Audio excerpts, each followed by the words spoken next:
susunod na programa ay rated PG. Patnubay at gabay ng magulang ay kailangan sa mga batang manonood.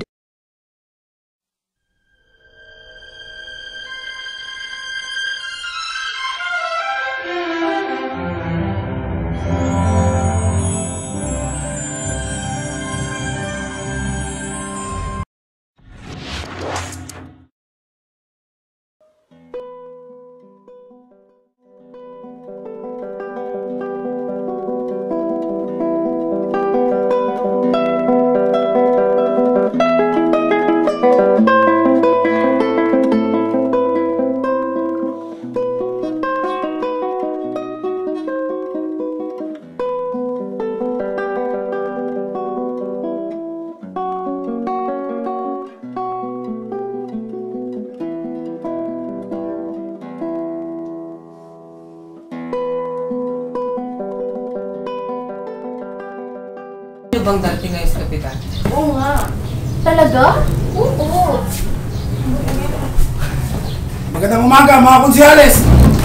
Magandang umaga din, kapitan. Sige, maupo ang lahat. Pinatawag ko kayo aking mga konsyales upang ipaiwati ko sa lahat na ngayong darating o sa katapusan ng Oktubre, nais kong malaman ninyo ay pangatig sa lahat na magkakaroon ako ng isang malaking piging. Gusto kong ipaalam nyo ito sa lahat, sa buong Binondo.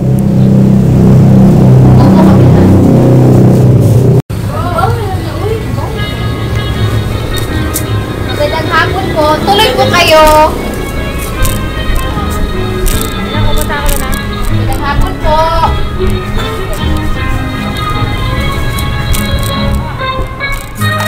Kapitan, nakarating na ba ang lahat ng mga bisita?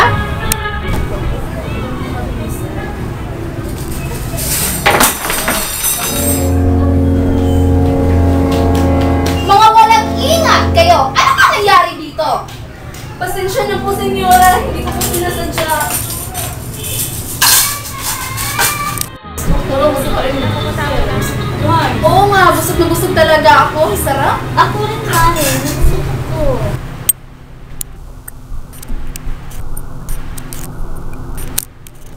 Ako sa iyo, Padre Damaso.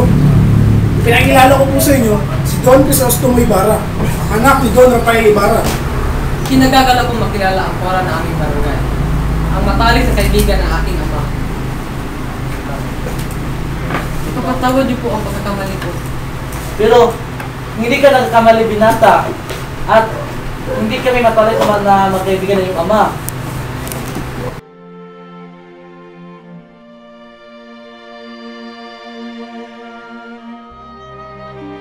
Tila isang panaginip ang paninirahan ko dito sa Europa. Sa loob ng 7 taon, walang pinagbago dito. Sana hindi mo sapitin ang nangyayari sa iyong ama. Sa palagay ko, ay kilala niyo ang aking ama. Maaari po ba ninyong ikwento ang nangyari sa kanya? Batid ang lahat ng pagkamatay ng iyong ama sa loob ng bilangguan. Ano? Namatay ang aking ama sa bilangguan? Kilala po ba ninyo ang aking ama? Nasisigurado kong kilala ko ang iyong ama. Masasabi ba ninyo sa akin kung bakit siya binilanggo? Alam mo, mabait na tao si Don Rafael. Ngunit maraming nagagalit at nakakaingit sa kanya. Ginawa ko ang lahat upang matulungang makalaya si Don Rafael. Ngunit nagkasakit siya sa loob ng bilangguan hanggang sa namatay. Bakit kaya?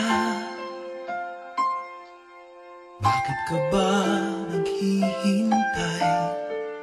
Nahimukin pa, pilitin ka ng tadhana. Alam mo na kung bakit nagkakaganyan. Sana nandoon ako sa bahay ni Kapitan Tiago. Sana nandito si Maria Clara katabi ko. Sana kita pa siya ulit. Natutulog ba ang Diyos? Natutulog ba?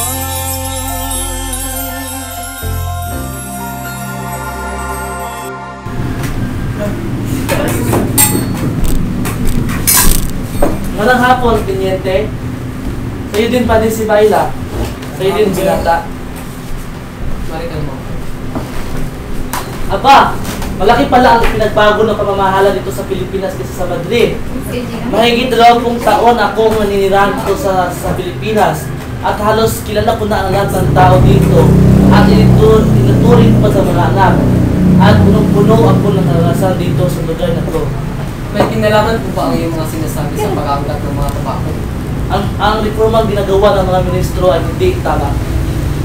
May katotohanan po ba na ang paniniwala ng mga Pilipino ay mangmang na nag-isanhin sa pagbagan ng pagundan ng bayan? Tanungin ninyo si Ginoong Laruha, may higit pa sa mga kamangmanga ng mga Indyo. Mga Ginoo, alalahanin natin nandito tayo sa bahay ng isang Indio. Si Kapitan Tiago ay hindi isa sa mga tinuturing kong isang Indyo. At makikita ninyo sa ilang buwan lamang ay makikita ninyo ang pagbabago sa iyong palagay. At kailan ka pa dumating dito? Padre Damaso, 4 na araw pa lamang kami dito at sarili pa namin gastos sa pagdating namin dito. Napalito ka sa walang kwentang layunin? Father Damaso, hindi ka ba pala siya sa 20 taon yung manirahan sa San Diego? Hindi! Paano nangyari yun? Tumigil kayo. Bukas na bukas ay makakarating ang inyong sinasabi ng hira. Okay.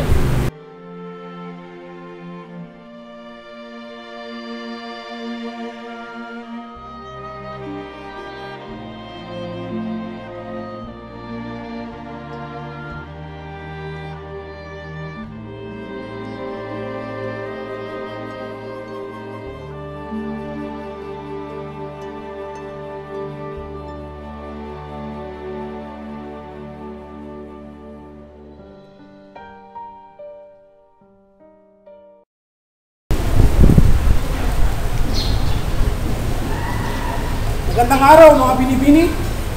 Magandang araw sa iyo, Maria Clara. Magandang araw din sa iyo, Doña Victorina.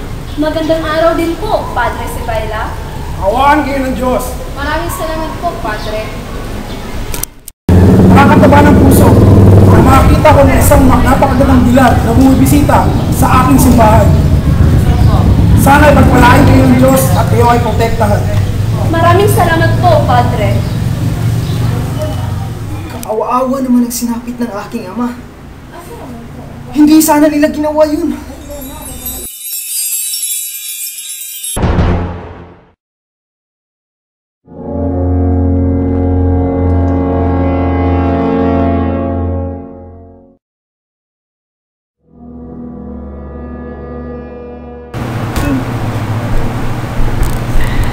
Magandang araw sa iyo, Padre Damaso. Napasalamat kami sa iyong mga dalangin upang kami bigyan ng isang napakabait at napakagandang anak. Katulad na ng anak namin si Maria Clara. Magandang araw po, Padre Damaso. Sa'yo din, Maria Clara. At walang anuman din sa iyo, Kapitan Tiago. Ako sana ang dapat humingi ng pasasalamat sa iyo kasi sa mga tulong at donasyon na ibinigay mo tuwing may okasyon na magalaw sa simbahan. Walang anuman, Padre Damaso.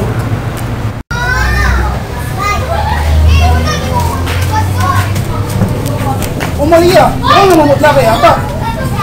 Mas mabuti pa magbakasyon ka muna sa Malabon o sa San Diego. Mas mabuti sa San Diego siya magbakasyon.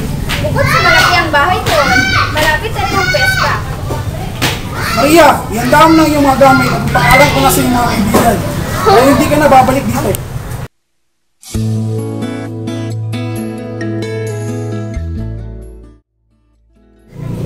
Maria! Maria! Maria! Uulit-ulitin ko sa'yo ang nadarama ng aking puso. Ang damdamin ko'y para lang sa'yo, kahit kailanman hindi magbabago. Ikaw ang laging hanap-hanap sa gabi't araw. Ikaw ang nais ko sa tuwing na ay natatanaw. Ikaw ang buhay at pag-ibig, wala nang ang iba sa aking puso. Uy, Bara, nandito ka pala. Umupo ka muna. Maraming salamat sa iyo, Maria Clara. Walang anuman. Lagi mo ba akong naalala? O sadyang malilimutin ka lang dahil sa mga magandang dilag na nakilala mo sa ibang bansa? Paano kita malilimutan? Kayo ang tinig mo'y naririnig ko. Maging sa gubat ng Alemanya, pinasalusal ko ang iyong pangalan. Kahit saan dako man akong mapadpad. Walang lugar na hindi kita kapiling. Isinusumpa ko sa bangkay ng aking ama na ikaw lang ang babaeng mamahalin ko habang buhay. Ilang parusa na aking tinanggap mula sa aking kumpisor na kalimutan kita. Ngunit, hindi ko pa rin magawa. Bakit hindi mo magawang kalimutan ako? Dahil, mahal kita. Paano mga bata pa tayo gusto mo? Ang alin? Alam ko na. Nung tayo ay nasa musmus na lang, masaya tayong nagpapilihan, naglalaro, nagkakasiyuan. Minsan nga, naliligo tayo sa batis, tayong dalawa lang. Tingnan mo, Maria Clara. Sa katunayan, itinago ko ang ilang tuyong dahon ng sambong. Nangingitim na ito, pero mabango pa rin. Ako rin, itinatago ko itong liham na galing sa iyo bago ka ng ibang bansa. Anong nangyari sa iyo, Ibarra? Dahil sa iyo, Maria Clara, nakalimutan ko ang aking tungkulin. Kailangan ko na palang umalis. Dahil kailangan ko pang pumunta sa libing ng aking naman dahil ulas na yun. O sige, mag-ingat ka sa iyong paglalakbay. Ikaw rin, Maria Clara. O sige, salamat.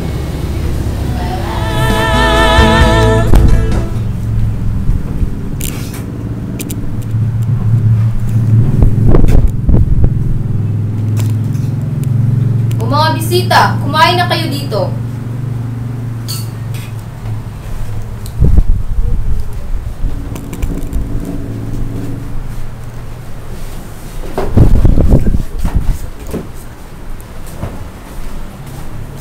Padre Damaso, kayo na pumaupo.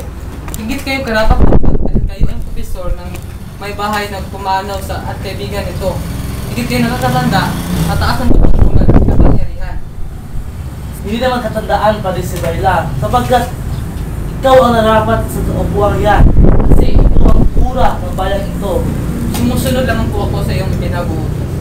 Pinag-uutos? Mga kababayan ko, alam niyo na ba ang balitang tungkol sa kalupitan ng Guardia Civil? Hindi na bago ang balitang yan. Ano? Ibig mo bang sabihin ay matagal nang nangyari yan? Oo, at marami pang taong bayan ang masasaktan. Oh, Kapitan Tiago, naparito ka pala. Saluhan niyo kami. Huwag niyo akong alalahanin. Ang pagsasalong ito ay pasasalamat sa Berhen sa inyong pagdalo. Ilang taon ka na bang nawala dito sa Pilipinas? Halos. Kung gayon, marahil nalimutan mo na ang Pilipinas, Ibarra. Hindi po. Ako, marahil ay nalimutan ng aking bayan. Samantalang, lagi ko namang naaalala ang aking lupang sinilangan. Anong ibig mong sabihin? Isang taon rin akong hindi nakabalik sa Pilipinas. Hindi ko naman napatid ang nangyari sa aking ama. Ano na ba ang bansa iyong nakita ng katagitang at iyong nalibig? Alam niyo, ang mga bansang kanais-nais at saka masarap pasyalan ay mga bansang katulad ng Europa, Alemanya at Inglaterra. Paano naman sa Inglaterra? Anong klaseng pamumuhay ang mayroon ka doon? Kapuri-puri ang bansang Inglaterra sapagkat ang bansang iyon ay masarap tirhan. Mas mababait ang mga tao doon at siguradong masigtas ang buhay mo doon. Kapag wala akong magawa, sumulat ako ng maraming nobela. Nobelang naglalaman ng pagpapaunlad ng ating bayan. At sa pamamagitan ng bilang ito, napupukaw ang isipan at damdamin ng ibang Pilipino sa kalupitan ng mga Guardia Civil.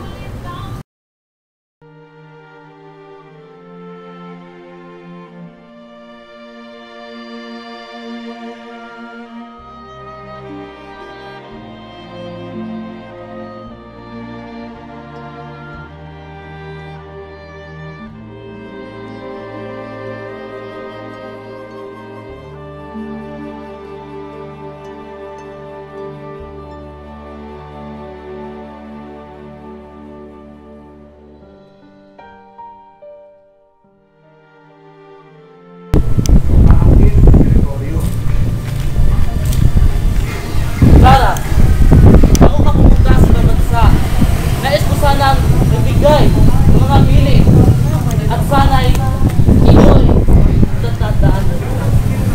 Una, ang karunungan ay para sa tao at ang ito lamang ng mga may puso. Pangalawa, dapat kailangan magyamanin ang mga karunungan upang ito'y maisali sa susunod na salinlahi.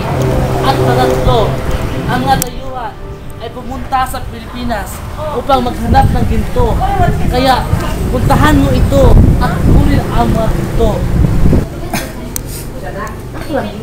Alam mo, Padre, nagkaroon ng alitan si Padre Damaso at si Ibarra. Hindi ko nga alam kung anong nangyari sa dalawang yun. Mabuti namang tao si Ibarra. Si Kapitan Tiago at ang anak ito si Maria. Kumusta na pala? Mabuti naman sila, Padre.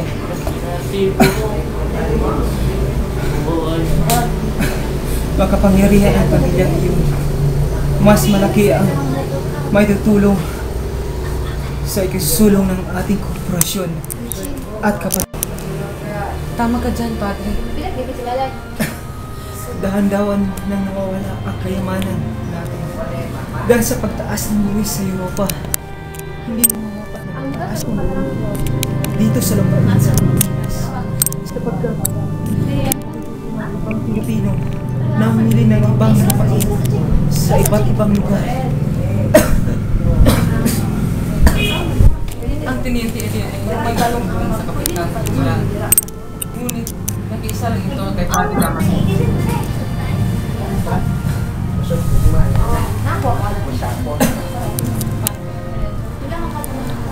Nalaman din ito na tumira sa lalong panahon.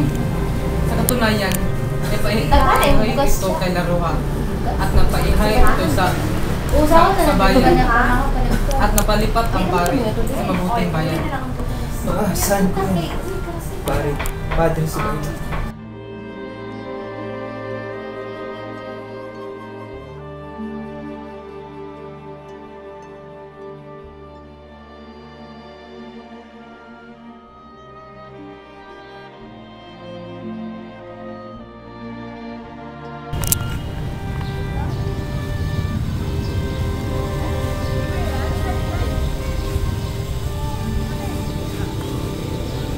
Talagang nakakatakot ang mga Kastilang iyon. Pati ang boses ay parang nagmumula sa ilalim ng balon at ang mata ay nanlilisik pa.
Magandang umaga po sa inyo, Kapitan Tiago.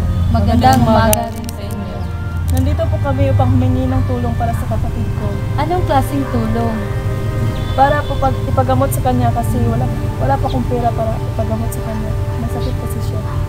Mahal, tingnan mo ang kalagayan niya. Nakakaawa. Tulungan natin siya. Sige, mahal. Tutulungan natin sila.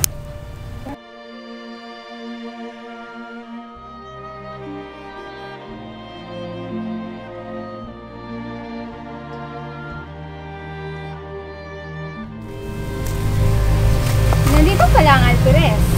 Alam niyo ba na ang Alperes ay tinuturing na pinakamakapangyarihang tao dito sa bayan ng San Diego? Talaga? Oo naman. Kung pupunta kayo sa Kura, mag-ingat kayo. Lalong-lalo sa pagpatimpla ng tsokolate, kanyang utusan. Bakit naman po? Kapag ang Kura ay nag-utos kanyang utusan na magtimpla ng tsokolate, aba, iyon ay nangangahulugang malapot. Ngunit, pag ito'y nagsabi ng tsokolate, aba, ito'y nangangahulugan na malabnaw. Sa bagay, wala namang kasiguraduhan na kayo ay iimbitahin na magtsokolate sa patpating Kura na yon.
Para kang gwardiya civil kung magtanong. Ang utos sa akin ng kurang malaki, ilibin ko siya sa libinan ng mga inchik. Hindi ko po masyadong nadalaw ang inyong ama dahil sa aking pagkakasakit. At ginawan ito ng netso ni Kapitan Tiago at tinamnan ko ito ng iba't ibang klase ng mga bulaklak. At ginawan ko rin ito ng krus na ako mismo ang gumawa. Sige, maaari mo bang ituro sa akin kung nasan ang netso na aking ama? Naroon sa dako na nito. Sige, ayun.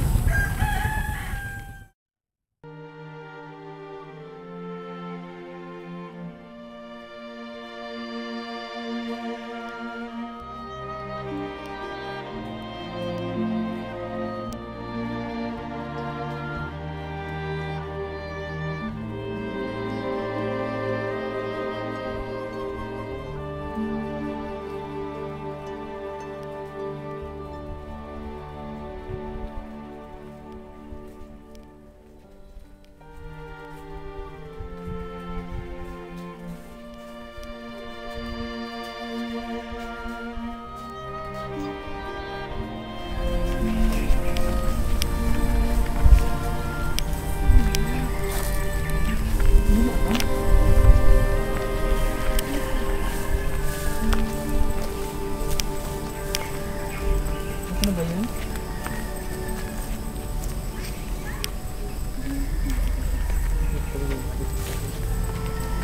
Tanong muna tayo.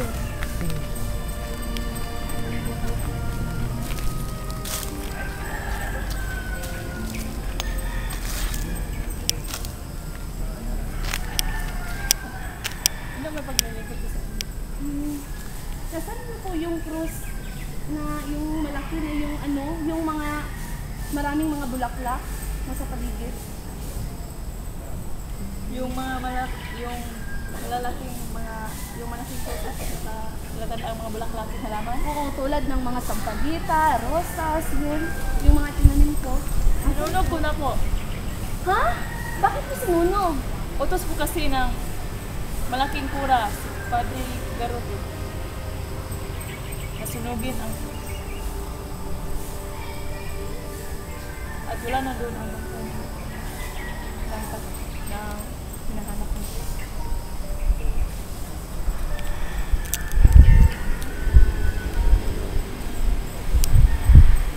Po akong inilibing dito at halos isang linggo na ang makakalipas. Pero wala pang isang taon na inilibing namin dito ang aming hinahanap. Anong ginawa mo sa mga kailangang ama? Hindi ko naman po inilibing ang iyong ama sa libingan ng mga enche. Basta kakabuti po, rin siya sa ilog, pero tinapon ko siya sa ilog.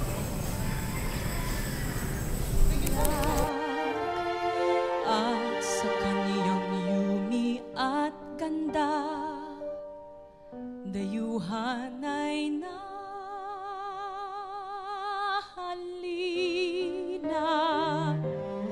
Bayan ko, pinihag ka, nasadlak sa dusa.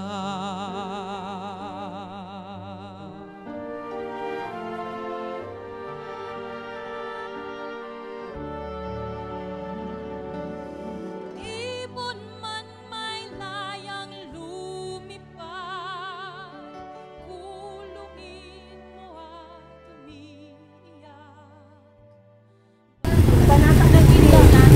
Masaya yata kayo ngayon. Dahil may matatanaw ang pag-asa. Ano pong pag-asa? Pwede mo bang malaman? Malaking unos. Unos? Nila, gusto niyo na maguno ang mundo. Guys, kung yun ang mangyari dahil yun ang dapat.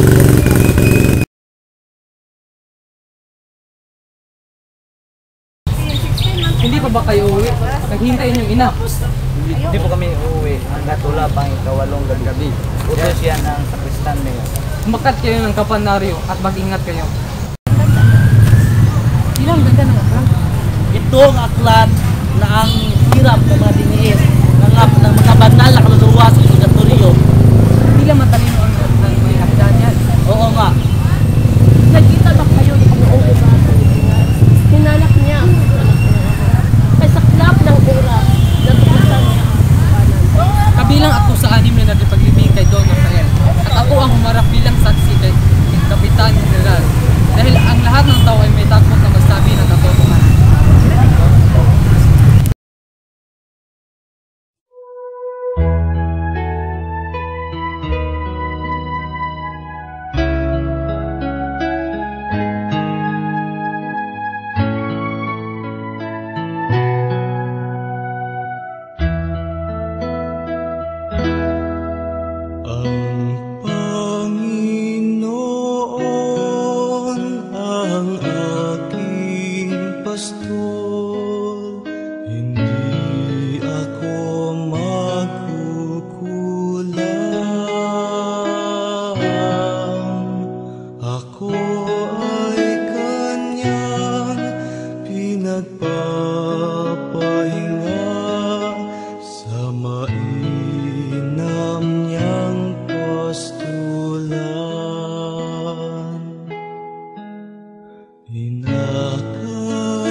Sa tuwing nalandas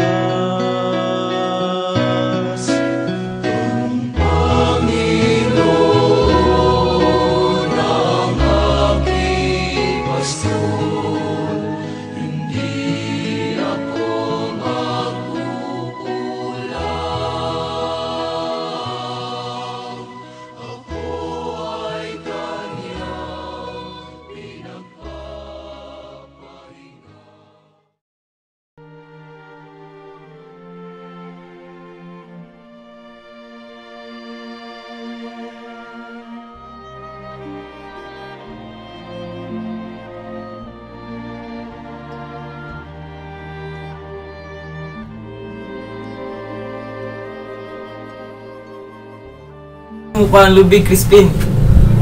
Kuya, umuwi na tayo.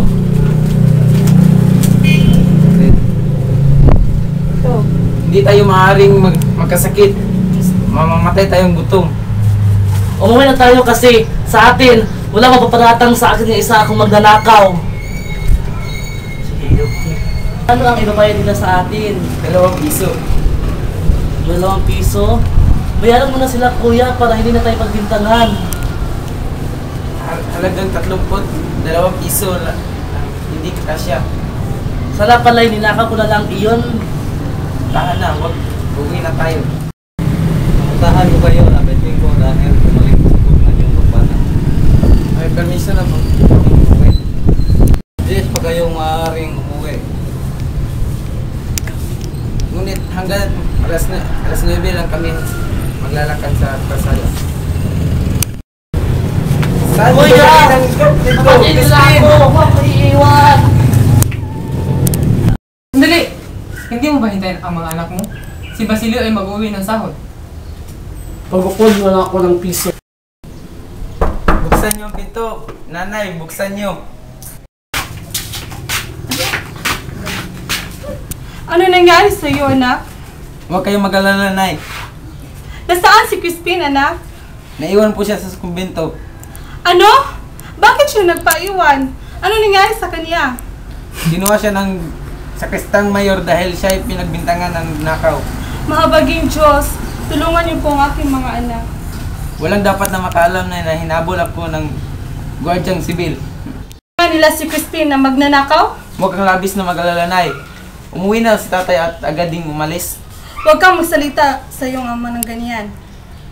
Higit na mabuti kung tayo na lang tatlo ni na Crispin. Huwag kang ganyan magsalita, anak. Tulong na tayo.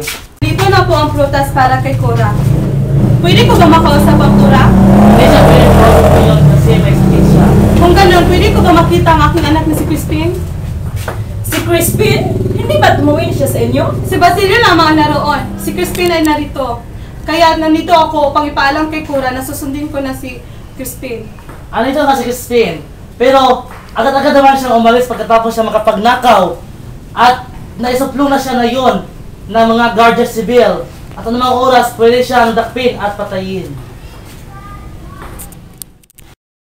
Yan, itinapon ang bangkay ng inyong ama. Sinabi yun sa amin ni Teniente Guevara ng sepulturerong gumawa niyo. Maraming salamat po. Wala kayong dapat ipagpasalamat. Ako ang higit na may utang na loob sa inyong ama, gayong ang nagawa ko lamang sa kanya ay ang makipaglibing. Di ba sinabi ninyo sinutulong ang aking ama sa pagpapaaral sa mga bata? Opo, Ginoong Crisostomo. Napakabait na tao ni Don Rafael. Noong dumating ako rito ay walang nakakakilala sa akin ni isa man. Wala akong dalang rekomendasyon at ni wala rin akong baong salapi. Gumawa ng paraan ang iyong ama upang makaroon dito ng paaralan. Sa kanya umaasa ang mga batang mahihirap na nagnanais makapag-aral. Kung ganon, ay nais ko ipagpapatuloy ang ginawang pagtulong ng aking ama. Sa halip na hanapin ko ang katarungan sa kanyang sinabi. Marahil ay higit niya kalulog yun. Ganon nga, Ginoong Crisostomo. Pero, nawawalan sila ng interes sa pag-aaral dahil kulang sila sa paghihikayat mula sa kanilang mga magulang. At kung may mga bata namang may interes sa pag-aaral, ay nagiging sagabal naman sa kanila ang kahirapan.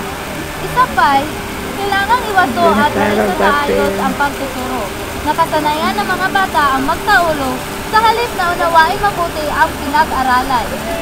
Bakit hindi niyo nagawang gagasin ang sularin ng iyo noon pa? Pinilit ko po, subalit, dala ng maraming kakulangan ay hindi ito madaling nagawa ng solusyon. Ano ba ang higit na makakatulong sa kanila? Naniniwala po ako na makakatulong kung ang mga batang magsisipag-aral ay magkakaroon ng isang gusali ng paaralan. Kadalasang ginaganap ang kanilang klase sa silong ng kumbento o sa tapat ng karwahe ng Cora. Naiistorbo ang Cora kaya't madalas kaming nabubulyawan. Naramdaman ko ang nababawasan ang pag-alam sa akin ng mga bata sapagkat maging ako ay nabubulyawan ng kura sa harapan nila. Isa pa, sinubukan ko silang turuan ng wikang Kastila at sila naman nangatuto, ngunit ako'y ipinatawag ni Padre Damaso at ako'y kanyang hinamak. Pinagsalitaan niya ako na huwag kong gamitan ng wikang Kastila ang aking pagtuturo. Mula noon ay higit kong pinagbuti ang pag-aaral ng wikang Kastila para patunayan sa kanya na ako'y may karapatan at may kakayahang matuto ng wikang ito. Nais kong ipamukha na kay Padre Damaso ang aking katwiran, ngunit agad akong naawat ng sakristan ninyo. Tunay na makapangyarihan si Padre Damaso, sapagkat siya ay maraming salapi at nakatanda sa malalaking korporasyon, bukod pa siya ay pinakikinggan ng iba pang makapangyarihan dito sa San Diego. Ano ang magiging laban ko sa kanya? Gayong siya ang tagapirma upang makuha ko ang aking kakarampot na sundo.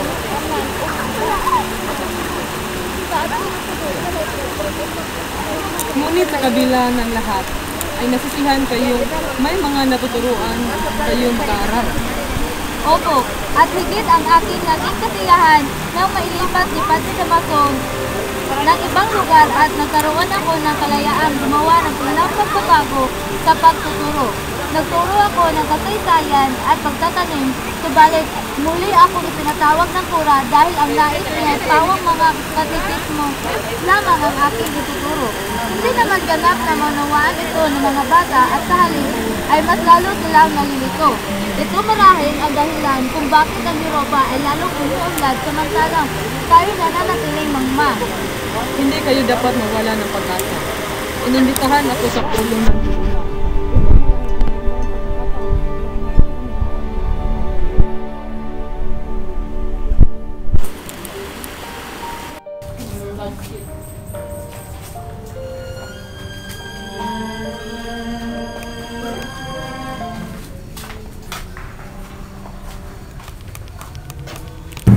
Tila nakawalang tiwala at nakatututa ang kapitan.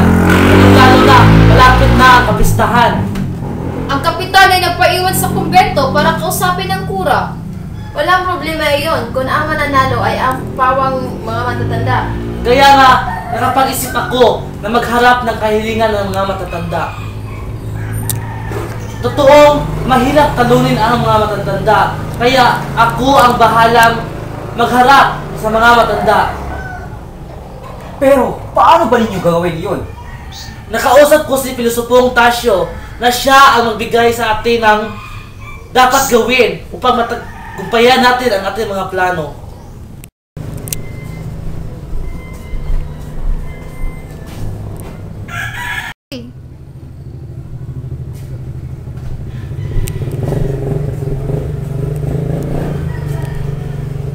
Bagamat ako ang unang magsasalita, hindi na mahulugang walang kwenta ang aking pahayag. Pakinggan niyo sana ako. Sana makinig muna kayo sa aking inumungkahi bago kayo tumutol. 5,000 piso ang budget para sa piyesta. Hindi kami naniniwala dahil ang ibang bayan ay may 5,000 piso at ang halapit bayan naman ay tig-4 piso. Imumungkahi ko ang pagpapatayo ng entablado sa halagang 150. Hindi sapat iyon. Dapat gawing 200. Huwag na tayong magsayang pa ng pera sa mga walang kwentang mga paputok. Tama po ang inyong pahayag. Sang-ayon po ako dyan. Kung gayon, ay sasagutin ko na ang pagpapatayo ng entablado. Ngunit, ang kura ay may planong iba. Hindi natin siya maaaring salungatin sapagkat maaari tayo ipagbilanggo sa alkalde mayor. Bakit ngayon nila yan sinabi? Ano ang kabulungan ng pagpulong na ito? Babawiin na lamang natin ang mga donasyon na binigay natin sa kanila. Hindi maaari, sapagkat ang lahat ng donasyon at abuli ay naipagkaloob na. Nasakripisyo kami sa isang mabuting bagay. May gusto pa ba kayong ipagbilin? Pupunta ako ng Kapitolyo. At kay buti naman nila.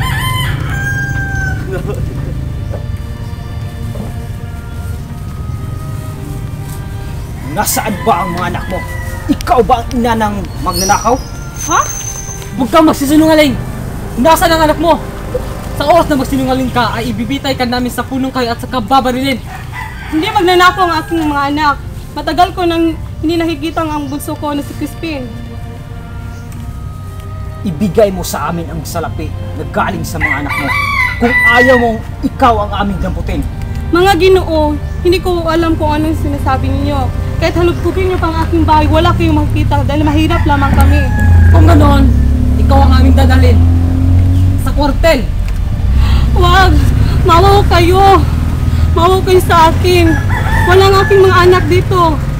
Wala kaming awa, kaya dadalhin ka namin sa kwartel. Maawa kayo! Wala akong kasalanan! Teka lang! Maawa kayo sa akin! Kung may kasalanan, dapat na makulong! Nasasaktan ako! Huwag kang mag-amati dyan! Antay na!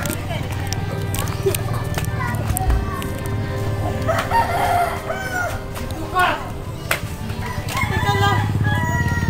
Hello! Mga anak ko!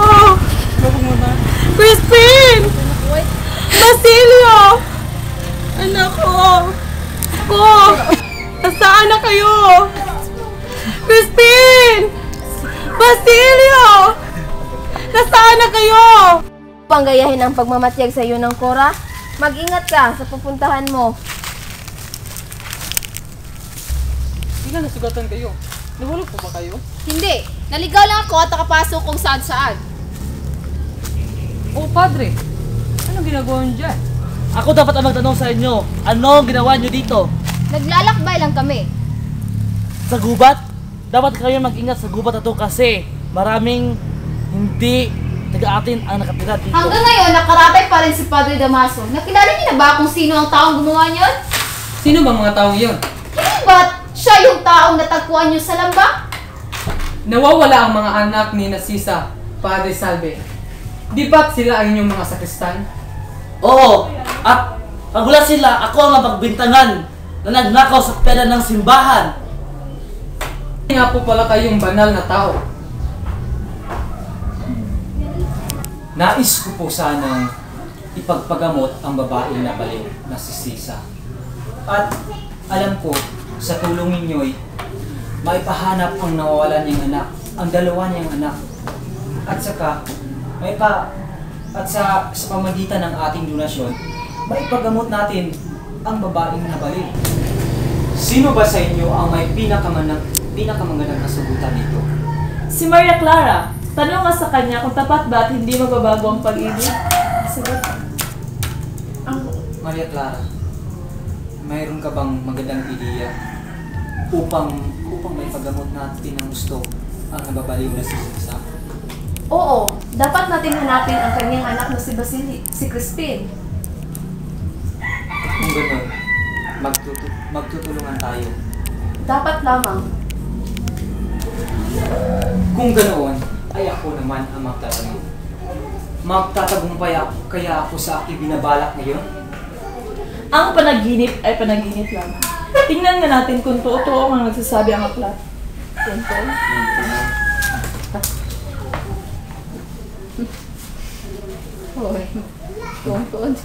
Sabi ninyo, gagantimpalaan ay ang may pinakamagandang sagot. Narito ang aking gantimpala.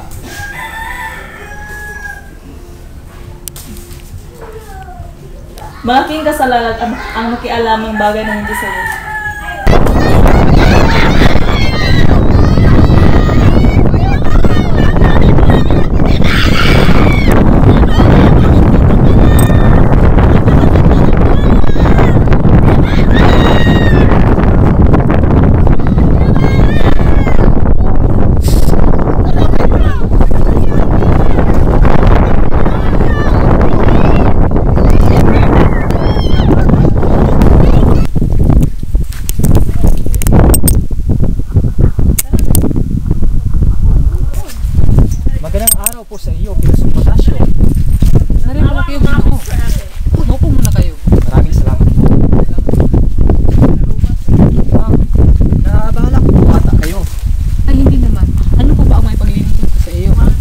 May nais lamang po akong isadya sa inyo.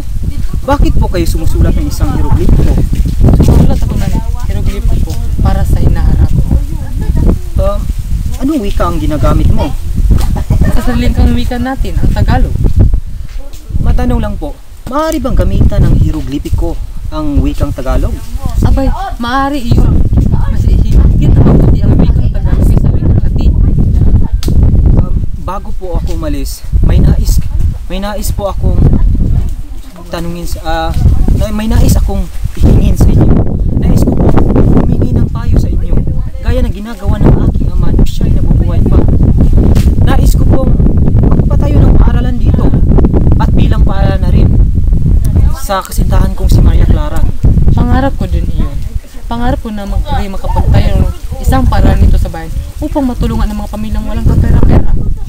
Tutuparin ko ang mga pangakong binitiwan ko sa iyong pilosopotasyo, sapagkat naniniwala ako na dahil sa paaralang ito, mabibigyan ng edukasyon ng bawat mamamayan ng Santiago. Maraming salamat po. Walang naman.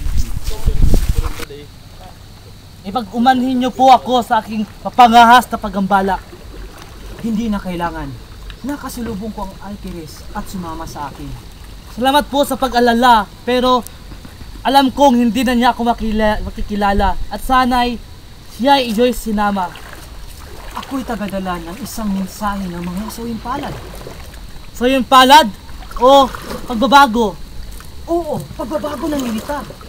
Pagbabago ng ating lipunan, pagtangkilik ng mga pamahalaan at paggalang sa karapatan ng tao para sa kapayapaan ng ating bayan. Naniniwala ba kayo na mas mabuting gumawa ng masama bago gumawa ng mabuti? Oo, naniniwala ako na ang sakit ay malala. Ngunit kailangan itong gamutin ng isang mahapding panlunas. Ang sakit ay malubha, marahas, ngunit kapakit-kinabang. Nadalhin kita sa kaibigan ko sa ibang bansa. Mangingibang bansa? Oo, kasi alam ko sa ibang bansa marami ang oportunidad doon at maganda ang kabubuhay mo doon. Nakakasigurado ka ba sa iyong sinasabi? Oo, kasi galing ako sa ibang bansa. Saang bansa ka ba pumunta? Sa Espanya. Hindi ko nais tumira sa ibang lupain. Nais na dumito lang ako magtiis at dito rin ako mamatay. Ikaw na mamangka at ako'y tatalon.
Maghapong hindi tayo nagkita, nabalitaan kong may sakit ka, ipinagtulos kita ng kandila, bagamat sinabi ng tatay na hindi ka naman daw malubha. Hindi nila ako tinigilan kagabi hanggat hindi ako tumutugtog ng piano at nagsasayaw. Tunay na napakaraming nakaabalang tao at kung hindi lamang kay Padre Damaso na pilit na ako'y nililibang, marahil ay natulog na lamang ako. Isulat mo sa akin ang iyong karamdaman at makikiusap ako kay tatay na dalawin ka. Pinapunta ko si Anding upang ipagluto ka ng tsaa. Mas mahusay siyang magluto kaysa iba mong katulong, Maria Clara. Kung hindi ka dadalaw bukas, ay hindi ako dadalo sa pagbabasbas at paglalagay ng bato sa paaralan. Adios. Kayo pala, senyorito. Magandang gabi po. Magandang gabi naman. Kumain ka na ba? Opo, tapos na po. Tapusin mo ang paglilis dito ha. At saka, pakiayos nga ng aklat ko doon. Dahil alam kong kalat-kalat na doon. Opo. Sige.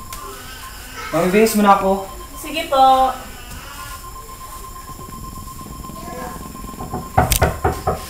Sino po sila? Si Elias po ito. Nandyan po ba si Ginoong Ibarra? Nandito po. Saglit lang po at tatawagin ko muna siya. Senyorito! May naghahanap po sa inyo. Sino po yan? Si Ginoong Elias po. Papasukin mo. Opo. Pasok po muna kayo. Maraming salamat po. Opo, maupo din muna kayo. Oh, Ginoong Elias, ikaw pala yan. Anong sadya natin? Meron po akong importanteng sasabihin sa inyong Ginoong Ibarra. At ano po yan? Alam niyo ba, Ginoong Ibarra, may nagtatangka sa inyong buhay. Ano? May nagtatangka sa aking buhay? Opo. Alam niyo ba, mula sa pinakamaliit na kulisap hanggang sa mga taong may pag-iisip, mula sa pinakadukha hanggang sa pinakamayaman ay may kaaway. Yan po ang batas ng buhay. At nais ko pong iparating sa inyo, Ginoong Ibarra, na sa lahat ng tao na inyong makakausap, ay dapat hindi nyo sila bigyan ng walang tiwala upang hindi nila malaman na may nagtataka sa inyong buhay. Maraming salamat para sa impormasyon binigay mo sa akin, Ginoong Elias. Simula ngayon, pinagbabawalan na kita makipag-usap o makipagkita kay Ibarra. Bakit naman po, Ama? Basta lang.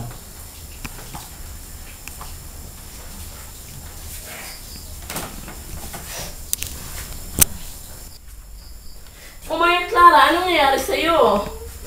Kasi ang ama, pinagbawalan ako makipagkita at makipag-usap kay Crisostomo hanggat hindi inaalis ng mga frailes na lalaki ang pagiging isang excommunicado.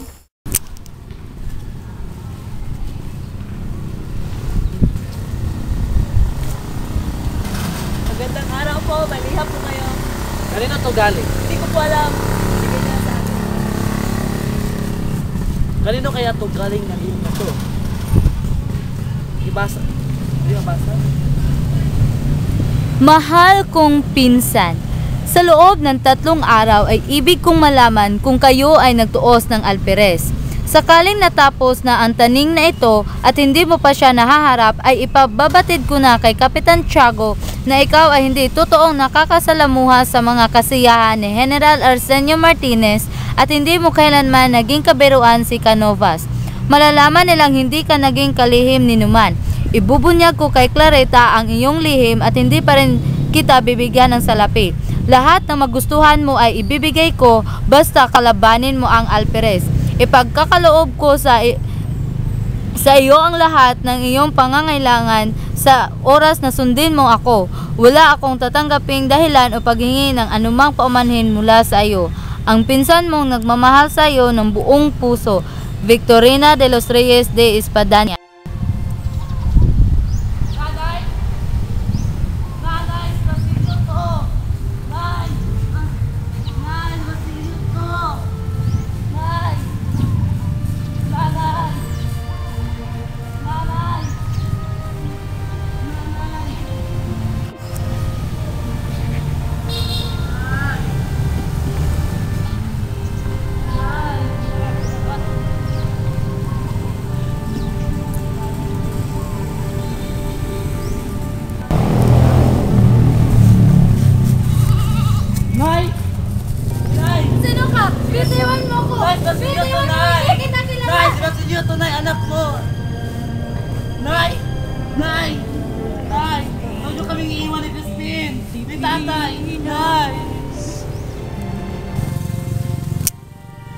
Namatay si Ibarra dahil nalunod siya!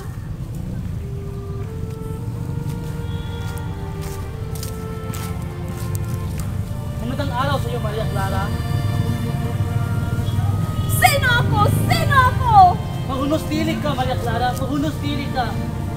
Nandito ako upang masaksihan ang iyong kasal. Ano bang nangyari sa iyo, Maria Clara?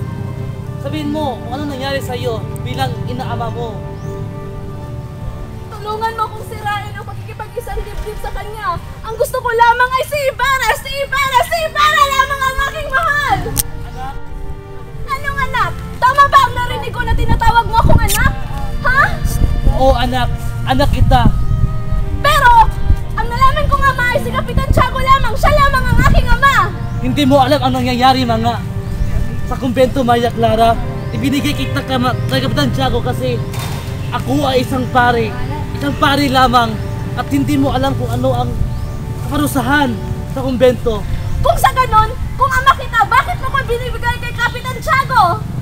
Mas pinahalagahan mo lang ang pagiging isang pare kaysa sa anak mo! Hindi, Maria Clara. Hindi, Maria Clara. Mahal na mahal ko kayo ng inay mo, Maria Clara. Mahal? Meron bang amang ibinibigay lamang ang ama, anak? Diyos ko na mahabagin. Ako po inyo'y parusahan. Wag lang na mamatay ang anak ko.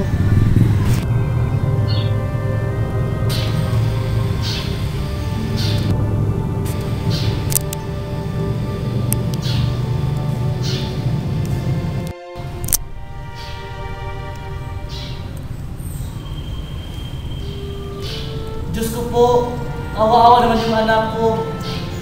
Nawa-awa si Maria Clara. Ako na lang po ang parusahan bilang ang anak mo.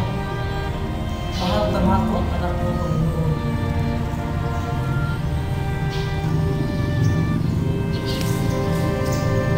Ama! Ano nangyari sa'yo? Gumising ka, Ama! Gumising ka, Ama!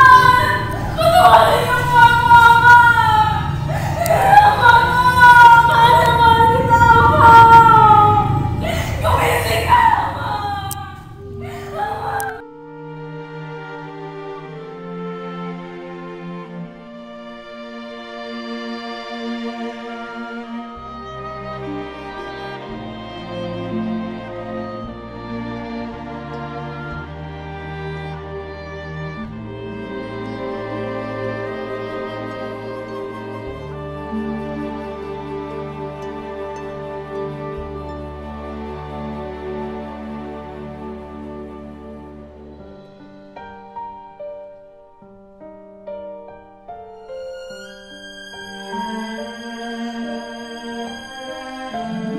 Ang bayan kong Pilipinas, lupain ng ginto't bulaklak, pag-ibig na sa kaniyang palad, nag-alay ng kanda't tilak, at sa kaniyang yumi at ganda, dayuhan ay nahalina.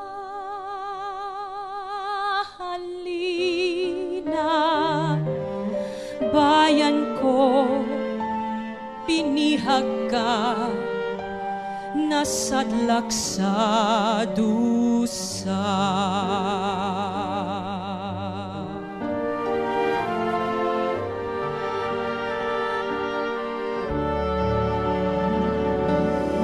Ibon man may layang lumipad, kulungin mo at umiiyak.